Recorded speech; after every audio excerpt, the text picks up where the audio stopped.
Hello and welcome back, everybody. Today is October 30th, 2020. We're 3 days away now from the 2020 presidential election.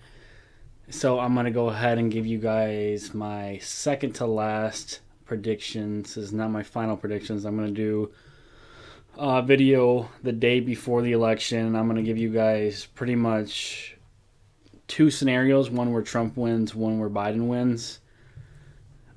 Just to see where things could go, because things could go either way at this point. But I'm going to go ahead and give you guys just one solid prediction right now, which I think is the most likely.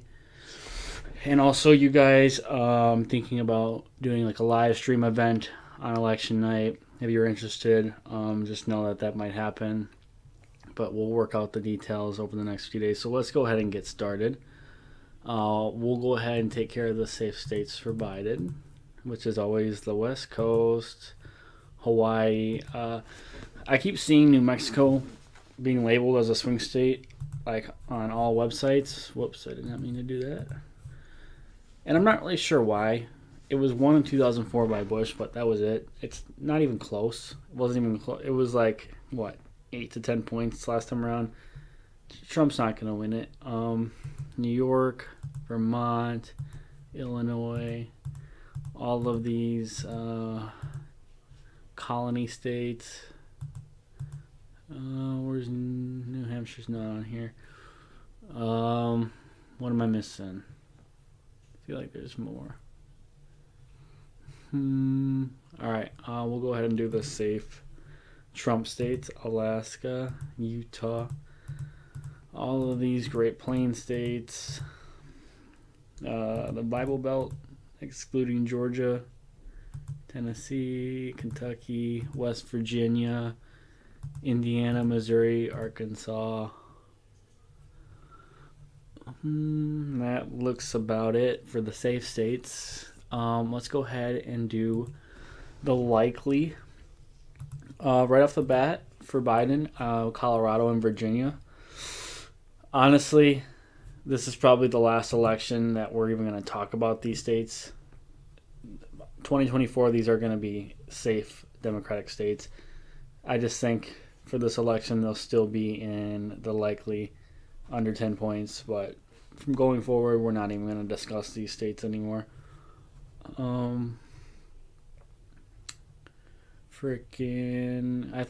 think we can do Maine at large safe. The first district likely. All right. Let's do the likely for Trump. Right off the bat, Texas.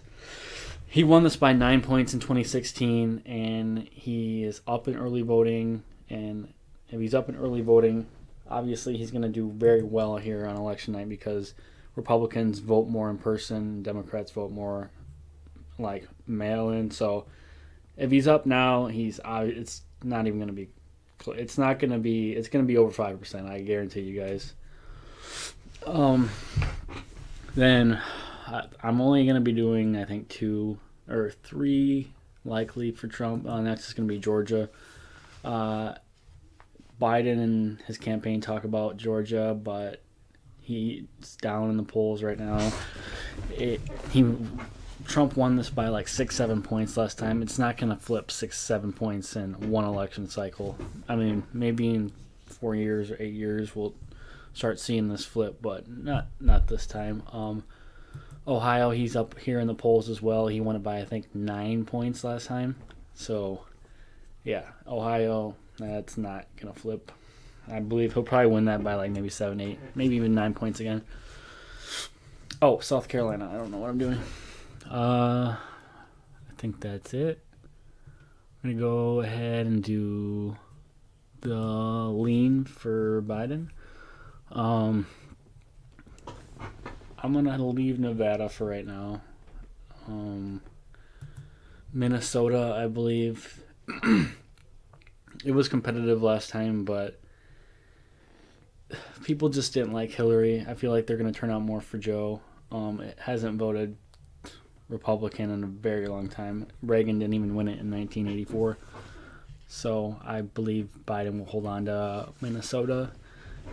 Same with New Hampshire. He is very, very far ahead in every single poll I've looked at, and Hillary won it. So I believe Joe will hold on to that as well. And then I'm going to go ahead and make a big call. Wisconsin and Michigan. I think Biden is going to win narrowly. He's, of the 3 Rust Belt states, he's leading the most in Michigan. I can't remember what exactly. It was a pretty high number. So I don't think Trump's going to be able to pull that off. Wisconsin, he's not down as much, but I just feel like the vote in Madison, Milwaukee is going to be too much to overcome. And then there's one tilt state, which is going to be Nevada. Trump's actually closed the gap here in the last few days in early voting. I've been checking on the early voting statistics. He's actually catching up. He lost his state by 2 points last time around. I just don't think he's going to be able to flip it, but I believe it is going to be very close. And going right from there, we're going to head down right below Nevada into Arizona, which I believe is going to be tilt for Trump.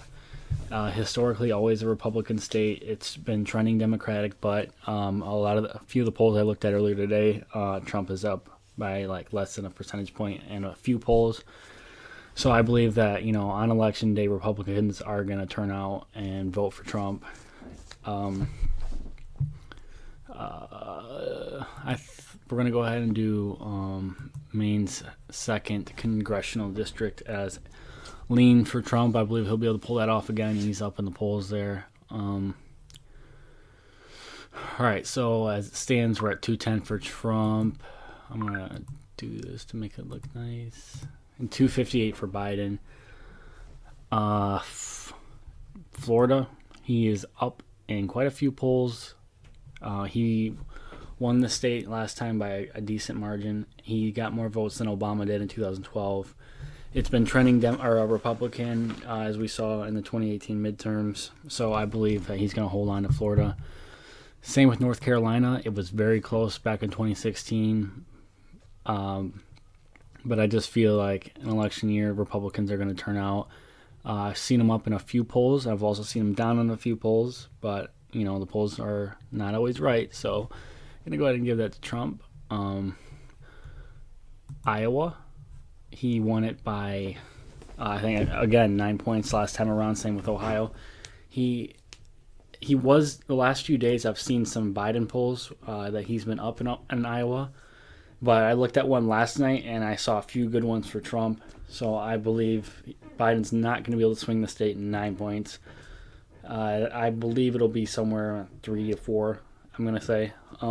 So here's where the election is going to come down to. It's going to come down to Pennsylvania. Both candidates need to win Pennsylvania, or especially Trump. He has no chance without Pennsylvania. Of the 3 Rust Belt states, Wisconsin, Michigan, and Pennsylvania, Trump is he's trailing the least in Pennsylvania. I think it's like 3 to 4 points right now, and it's been closing for the last week or so. It's been closing. The gap's been narrowing.